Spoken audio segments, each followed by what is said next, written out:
I was misled. I was bamboozled. I was hoodwinked. I was led astray. I was gobsmacked in a bad way. Why would you recommend this? What basis do we have that this is a good book? Okay, I've returned with a list of grievances regarding the inheritance games. Let's fucking go. Number 1, the premise. So, a girl, her name is Avery Grimes. She moves in to this fucking billionaire's mansion because she just inherited his fortune. It says in the will, to get this money, I have to live in this house for a year with the family. I thought, and maybe this is just silly me, I thought that there was going to be some kind of competition between her, an outsider, and the family for the money. But that's not it. She just has to live in the house. And it's supposed to be all good. But of course, hijinks ensue and she's in danger. The premise sounds a lot more inviting than how it was actually done. And my issue with it is that the romance way took precedent over the actual plot. And the romance was flimsy as well. So if you're gonna put the romance on the forefront of the story, at least make it fucking, I don't know, good. There was no basis for her to have feelings for two brothers in this because there was nothing to them whatsoever. When she gets to the house, others are nasty to her.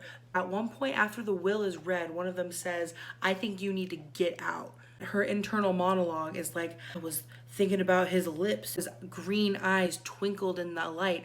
So she's just looking at these guys, and even though they're treating her like shit and acting like they're better than her because she's poor, she's not poor anymore, bitches, but anyway, because she's less than them and they're these billionaires, are treating her like garbage, and she's just thinking about how hot they are and how that means she has feelings for them. Like, you can think someone's attractive without attaching some kind of romantic sensation to that. And also, is it really time and place, girl? Like, you are fumbling the bag. Why are you thinking about romance at all? You should be thinking about a trip to Ibiza. You should be thinking about a yacht, a go-kart. She had access to the money in this, and the whole time she's just stressed out about which brother she wants to bing bong boom bigamous with. So why was that the most important thing? I want to know why she got this money. What is the reason that she was brought here in the first place? I want a cohesive journey. I want a clear game. I would like a plot.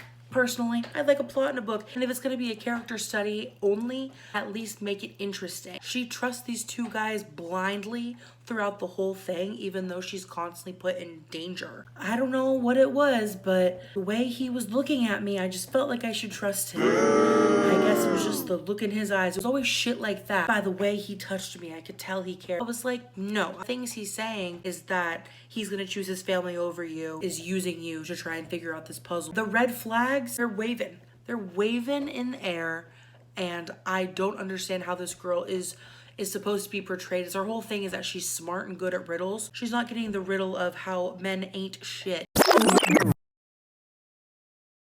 So my thought was, oh, this random girl gets a random billionaire's fortune. Why? Is she like an estranged family member? Like a dark secret? Some kind of like bastard child? Well, they think that too. At the beginning, maybe this part, one of the characters is like, oh, they're gonna do a blood test. And she was like, well, maybe they should. I should know if I'm related to these guys. Never brought up again. Never brought up again. But she's still having all these thoughts about the brothers. It's still a very like romantic undertone with the brothers, but all in all, we're wondering if they're related or not, and it's literally never brought up again. I was wondering, at least. I don't know if maybe that's like part of it. I don't know if maybe that's part of it. They were like, oh, if the audience thinks they're related, they'll be more into it. Like, no. Like, what in the Jaime and Cersei Lannister is this? I don't want that. And that doesn't pull me in more. So my list of grievances, you can see possible incest? Question mark? Writing style was atrocious. Truly beyond the premise, this had nothing. There was nothing in here. Like this, reading the back of the book, oh, cool. Opening it up, oh no. There's nothing in there. There was nothing worth reading. It was garbaggio. I do enjoy in other books, I love a quick chapter. It's quick and we're getting through the action. This one would like, the chapters would be really, really quick, like 3-4 pages.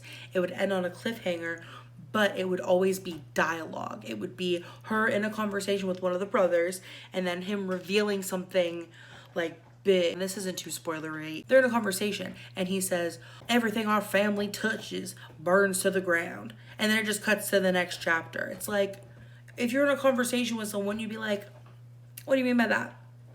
What do you mean by that? You do what? You do what? Should I be afraid of arson? Like, what's going on? I don't understand. And that would happen multiple times. Once or twice I can forgive, but it was frequent. You're like, and then boom, next chapter, we're somewhere else. Same timeline, just like reflecting on how they said, like, I can't believe he said that to me. If you couldn't believe it, then why didn't you like ask for a follow-up question? Short chapters as a lazy way to cut through scenes and not really finish them out was clunky and just like haphazardly thrown together. Something else that happened a lot in these chapters was she would rehash exact dialogues that had happened so recently.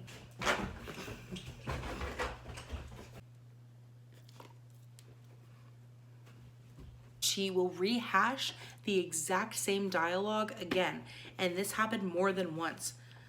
My lawyer had advised me against losing my heart to a hawthorn, and when she'd asked me if I'd ever had my life ruined by one of them, and I'd said no, her response had been, lucky you.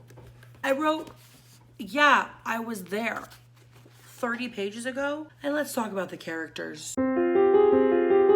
What the fuck? Just kind of came in, we're like, I'm the silly one. I'm the grumpy one. I'm the one who speaks in riddles. Or am I? They all just kind of came in and said what they were. Girl came in, she inherited this money from their grandfather that they felt they were owed. And they said at the beginning that they don't trust her and they don't like her and they don't want her there. And then after that, they just kind of start revealing a bunch of personal information to her on every interaction. Every time that they talk to her, they reveal something else about themselves. I don't understand the dynamic whatsoever. It just all seemed very expositional. Everyone was just basically saying, I'm this. Really just, it didn't make any sense. I really wanted this to be a quest of some kind, but it was just romance, sort of incest paranoia. I'm about to get very spoilery right now because I want to complain about the ending. The worst ending. This girl goes through this entire book talking about, why did this man choose me? Why did he pick me? What was the reason? And then at the very end, in the last 10, maybe 5 pages, she remembers, I met him when I was a kid at a diner. I remember now. Doi, and her whole thing that this girl is, the whole thing is that she's smart. They were like, oh, this girl is so smart, she knows things. Well, why the fuck is she remembering after all this time that she literally met this man before? And this homeless man in the park shit. And the whole fucking Emily storyline. The whole Emily storyline was a fucking mess. What was her sister like? Well, I didn't turn in the lady that tried to murder you because it's not what my dead heart transplant sister, who was in love with 2 of the brothers and made them play games to see who would win. It was all over the damn place. And Xander was like, well, I knew all along myself. Yeehaw. I don't understand. And also Xander walks into Avery looking upset and he says, well, you look like you just swallowed a squirrel. Yeah, that's how I felt after I read this fucking book. I felt like I just swallowed a squirrel and I need to go to the urgent care clinic and get my stomach pumped. It was an absolute waste of time and I certainly will not be continuing with the series. I certainly, indisputably, unrelentlessly, I will not be continuing the series. I will be freeing myself from this. I don't ever want to think about the Hawthorne boys and their money from big oil. This was the worst book of the year, numero uno, beating out its predecessor, Lapvona by Otessa Moshfegh. And that book had literal cannibalism in it.